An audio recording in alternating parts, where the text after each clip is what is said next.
Hi guys, Ray from Whimsical Pictures here, today bringing you the last couple of shelves in my in-depth manga collection tour. I've been going 2 shelves at a time, going through each title and sort of telling you a little bit about the title and why it's in my collection. And here we are with the last 2 shelves, which are the big books. The very big books.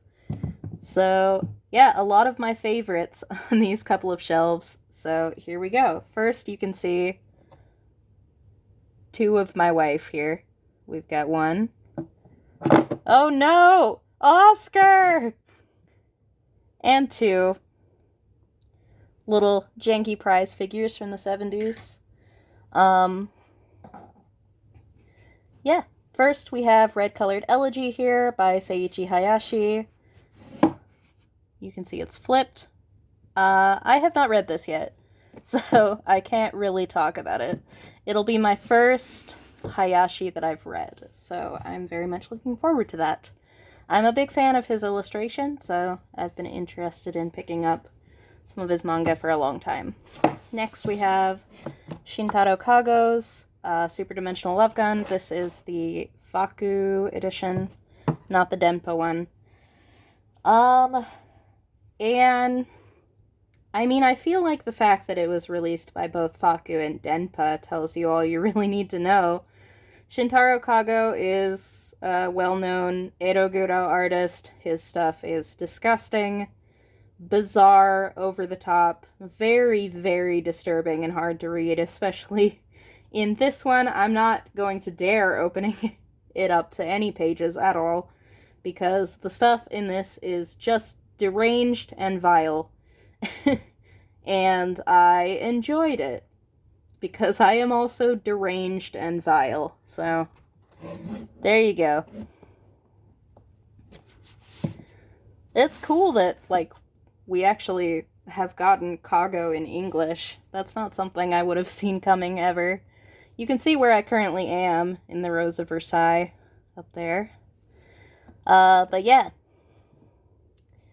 Volumes 1 to 3. Volume 5 I haven't gotten. It is in the mail, so hopefully I will get that in the next week or 2. Volume 4, I'll just tell you that I have not put the manga that I've recently hauled in my shelves yet, so look forward to that. But 1 through 3 are here. I can't believe that we live in a world, finally, where the Rose of Versailles exists in English. One of the most important manga ever. Just full stop. Just ever. You would be shocked reading this series how many of your favorites have been inspired in some way by the Rose of Versailles. It's just so important, and it is also so good. It starts off as the story of Marie Antoinette and her various loves and losses after becoming the Queen of France. But it quickly shifts to the character who was much more popular in the character popularity polls. Well, I don't even need to show you a picture. I'll just show you, my little boy again. This is Lady Oscar Francois Dujarget, who is a general within the French army who ends up getting hired to be the personal guard of Marie Antoinette. She is a woman who was raised as her father's son so that she could succeed him as a general. And, but the fact that she's a woman is not really a secret. Everyone knows and just doesn't care because she's just amazing and everyone loves her and all the women are in love with her and all the men are in love with her. And everyone wants to be her and wants to be on her. And, you know what? We stan. But it ends up being about Oscar sort of getting more and more disillusioned with the wealth gap in France and, you know, the oppression of the underclasses as the French Revolution heats up. And we get into all of that, and it spans a lot of years, and it's very epic, and there's a lot of over the top crying and yelling, and it's so good. It's so good. I don't know why you need me to tell you the Rose of Versailles is good. I mean, go buy it. Go buy it. I wouldn't say that about just about anything, I feel like.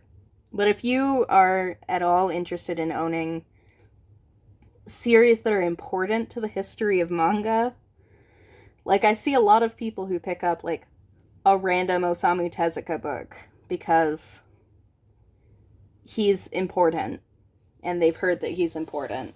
But I don't see enough people picking up Rose of Versailles for exactly the same reason. But this is absolutely Tezuka level of important. And it's certainly more important than some of the random Tezuka stuff that we get in English, like, you know, Storm Fairy or whatever. This is so important. Thank you for coming to my TED Talk. Next, we have another important work. This is Devilman by Go Nagai.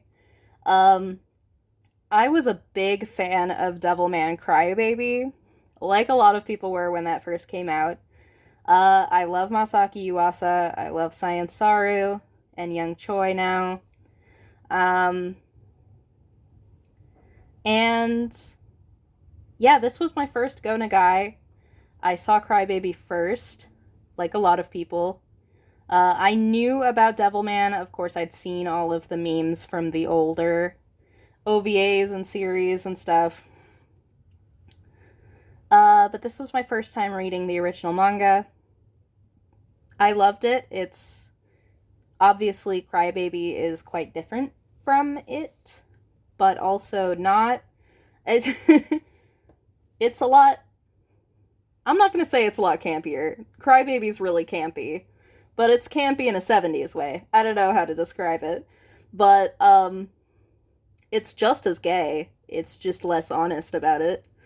And there's a lot of random interludes where, like, Ryo and Akira get dumped into some random part of history and, like, have to fight Jesus or something. Um, it's a lot of fun. It's a lot of fun. Go Nagai's art is just absolutely wild and psychedelic.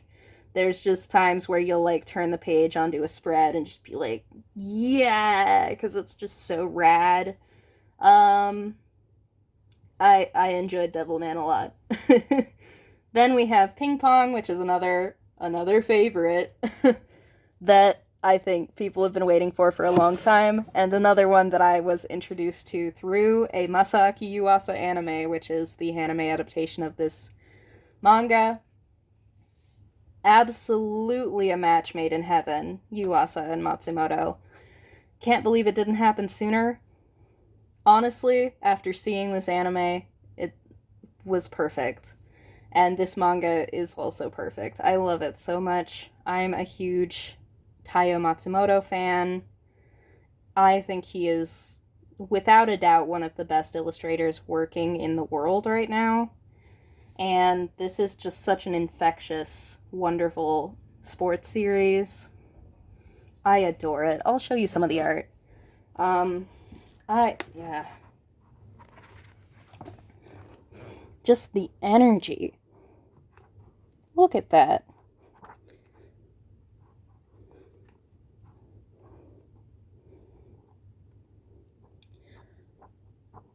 I love just watching Peko and Smile grow as people and as athletes. It's really good. It's really good. I would say if you like sports series and you, looking at the art just now, you were interested in it rather than, I don't know, repulsed, I guess, by how different it is. absolutely pick this up. It's only 2 volumes, and it's such a good story. And again, the art is without compare. It's so good.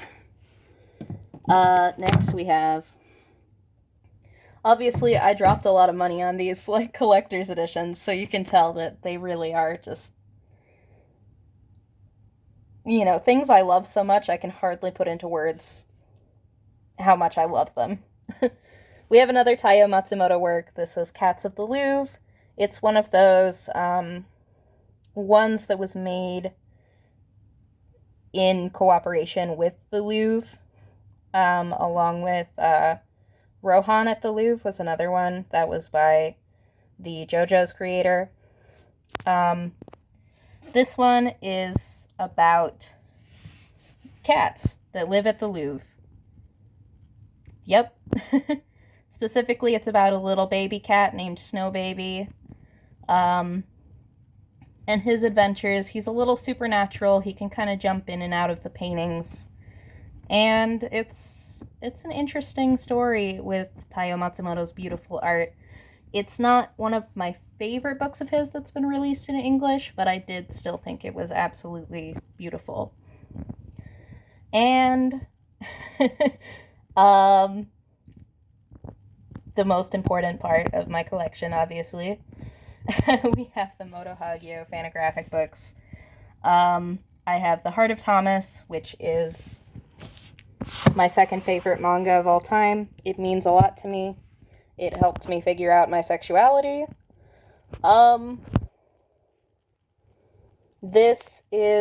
It takes place in a German boarding school at some point in the 20th century. It's a little vague.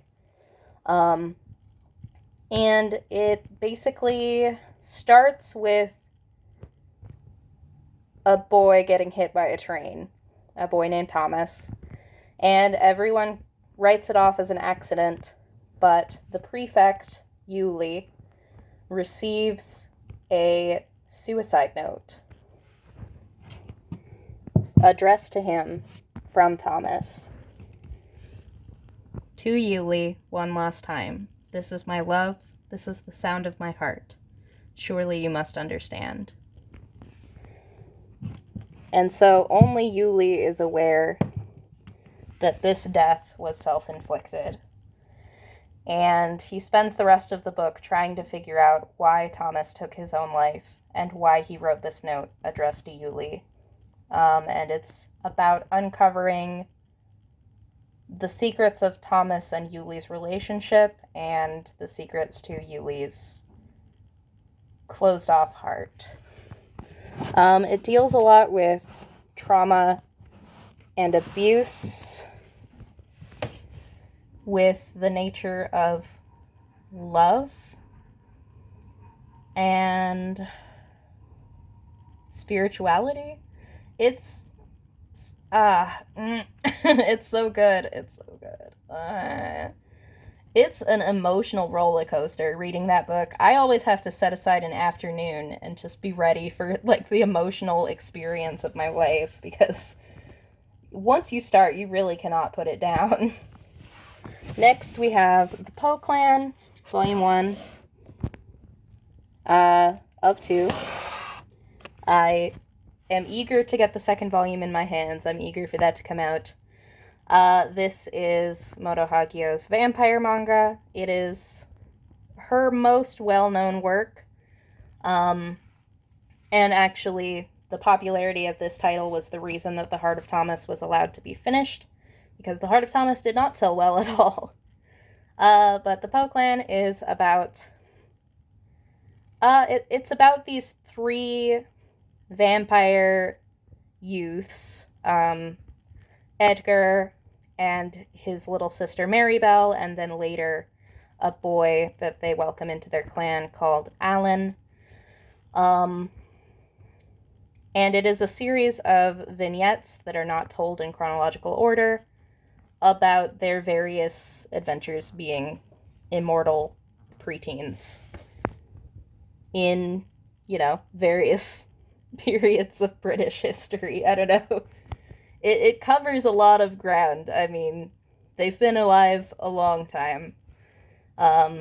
It starts off in the 1700s, ends up in the 1800s, and then the 1900s, and the most recent stories in the sequel manga have taken place in 2016. So, you know, they're just out here in the world even now, just hanging out, being vampires, eating roses. Really good. And then we have Otherworld Barbara Volume 2. Volume 1 is in my American collection, but I do have it. This is a very, very ambitious conceptual sci-fi story. Moto Hagio may be known in the West for, like, The Heart of Thomas, and Poe, which has more of a fantasy bent than a sci-fi bent. But Hagio's truest love has always been sci-fi, so it's great that we have this one at least to represent her very large background in sci-fi and in English. It's really good. If I had to describe the plot to you, I probably couldn't, because a lot happens and it's been a few years since I've read it, but it is incredible, just like all of her stuff. Next, we have Dementia 21 by Shintaro Kago. This is the one that you should read if you want to get into Kago, but you don't want to deal with all this mess, because this is a lot.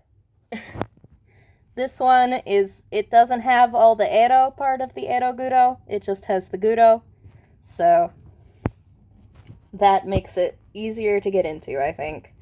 This is about this care worker here who, basically, she's so good at her job caring for the elderly that her coworkers within the company are very jealous of her. So they keep plotting to send her to the problem patients, who have very over-the-top and often seemingly supernatural issues going on. For example, one of the stories involves mind-controlling dentures. So it's a lot of stuff like that. It's really exploring fear of aging, as well as the honestly piss poor treatment of the large elderly population in Japan. There's a lot of social commentary here, but it's also just really goofy and bizarre and surreal and horrific. So I do recommend that one. Next we have Juichi ni Iru, or They Were 11, along with its sequel, which is included in this book. This edition is going to be coming out in English. It was just released. Announced. So I'm very excited about that. Classic short story about a group of boys who are taking this very prestigious entrance exam to a prestigious, like, space school that involves having to get along with each other and survive for whatever number of days on a spacecraft together. But very quickly that goes off the rails when their spacecraft is sabotaged, and they realize that in their party, which is supposed to be 10 people, there is actually 11. So one of them is a traitor, and one of them seems to be trying to get everyone killed. So we don't know who the traitor is, and we're all stuck in a tin can in the middle of space with them. So if you've read or watched Astra Lost in Space, obviously that one takes a lot of inspiration from this. But this, yeah, it's a classic. And then we get into my art books. I'll just show a couple of them. We have Makoto's Princesses. This is Makoto Takahashi. All of his princess illustrations. I love his illustration. Just emblematic of classic 50s and 60s shoujo. And I was happy to find that at a book off somewhere. I am not going to be able to get that back in the shelf. We have Boy's Life, which is just Haruko Kumota's boys' love drawings. About half the book is Itoshi no Nekoke, which, as I said earlier, is my current favorite BL manga. This is a Poe Clan coloring book, so that's cool. Moto Hagio's SF artworks. This is all of her sci-fi artworks. So it includes stuff like Marginal, Star Red, Otherworld Barbara is in there, etc., etc. This is just a random issue of June magazine from 1979. I picked this one because it wasn't too expensive and it had the Takemiya illustration on the front. This is the Rose of Versailles art book. This is another Moto Hagio one. I think this is from a art exhibition. This is a... I think this also accompanied an art exhibition. It's a one-shot, it's not all color, but it is partially color by Usamaru Furuya. And then we have The World of Haikara-san ga Toru, which accompanied or came out alongside the recent movies. And then we have the Yuri on Ice fan book and Taiyo Matsumoto art book there. So, yeah, thank you for watching my in-depth manga collection tour. I'll see you guys next time for whatever next time brings. Bye.